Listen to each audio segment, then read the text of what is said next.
স্বাধীনতার ঘোষক জিয়া, দেশ গড়েছেন শহীদ জিয়া, শহীদ জিয়া অমর হোক, খালেদা জিয়া জিন্দাবাদ। তুমি নন্দিত অবিসংবাদিত দেশ মাতা জনতার, মাগো তোমার কাছেই বারে বার পরাজিত হয় স্বৈরাচার। তুমি নন্দিত অবিসংবাদিত দেশ মাতা জনতার, মাগো তোমার কাছেই বারে বার।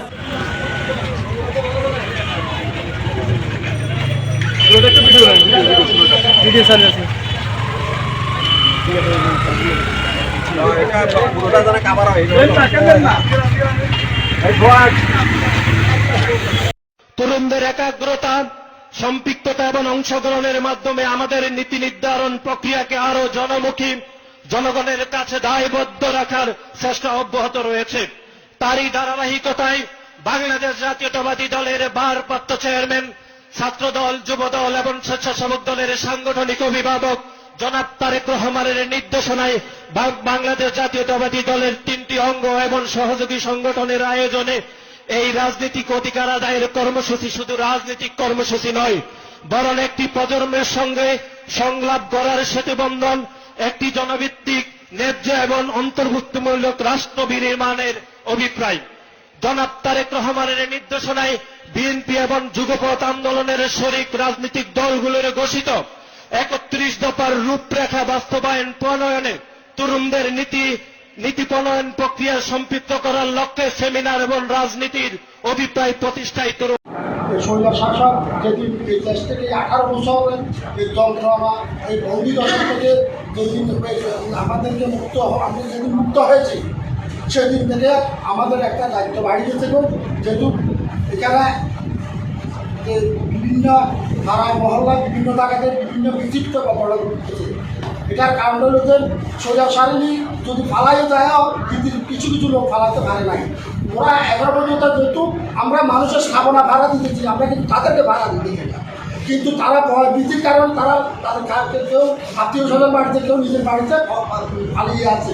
এখন তার ভিতরে আমাদের বিভিন্ন ধর্মাবলম্বীর ভিতরে কর্তব্য রাজনীতি করে নেতৃত্ব দেবে এরকম কিছু লোক আছে।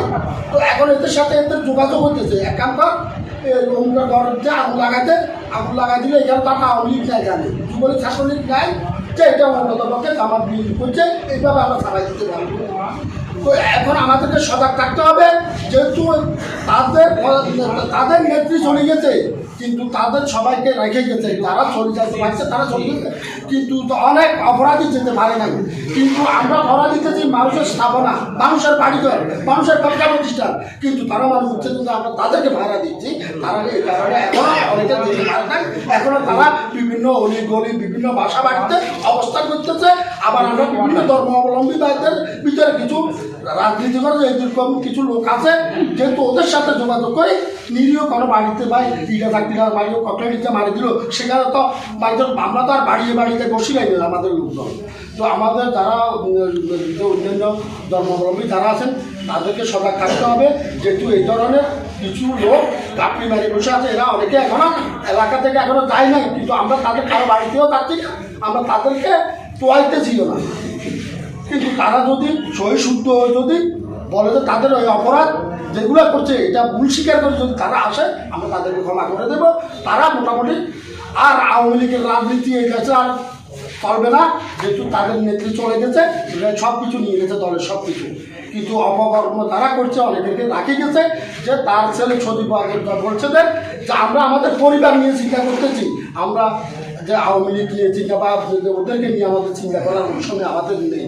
তাহলে বুঝে নিতে হবে আওয়ামী লীগ করলে যে যতদিন আওয়ামী লীগ ক্ষমতায় ছিল ততদিন সবাই মজা পেয়েছে, সবাই লুটে ফুটে খেয়ে এই দেশের সাধারণ মানুষকে জিম্মি করে, যে তারা মানুষের উপর অত্যাচার বিচার জলম খুন গুম সব কিছু করে মানুষকে আজকে এই 17-18 বছর মানুষকে আজকে গৃহবন্দির মতো রেখেছে যে আমরা কথা বলার কোথাও পাইনি, বাজারে হাটে বাজারে কোথাও যদি যায় চোরের মতো থাকতো, তো কোনো শালীর বিষয়ে কোনো বিয়ে শাদিতে তাহলে চোরের মতো থাকতো, চট করে ক্রিটিসাইজগুলো কথা একটা বলছে ওটার উপর যদি জবাব চট করে তোমার গায়ে হাত তুলে লাগবে, যেখানে আমার গায়ে হাত তোলার পরেও আওয়ামী লীগের নেতারা বলতেছে যে আজকে কথা আওয়ামী লীগ ক্ষমতা আজকে এত মতো কোনো বিএনপির ক্ষতি করছে কিনা, কিন্তু তারা সংঘবদ্ধভাবে আমার গায়ে হাত তোলার পর আমার প্রতিষ্ঠানের উপর হাত তোলার পর তারা আমার সামনে বলতেছে যে কি যে আওয়ামী লীগ ক্ষমতা আসার পর কোনো বিএনপির উপর কোনো ক্ষতি করছে নেই, বিএনপির করে বলতে পারবে না, আমার সামনে বলতেছে ওই আওয়ামী লীগ তারা তাদের নেত্রী যেভাবে ওইখান থেকে যে কোনো মিথ্যা যেটা চালু করে দেবে ওই মিথ্যাটা তাদের একদম 3 নম্বর পর্যায়ে উঠত কথাই একটাই, ওইটাই ওই তাদের হাদিস, ওইটাই ছিল তাদের গীতা, ওইটাই ছিল তাদের কোরআন।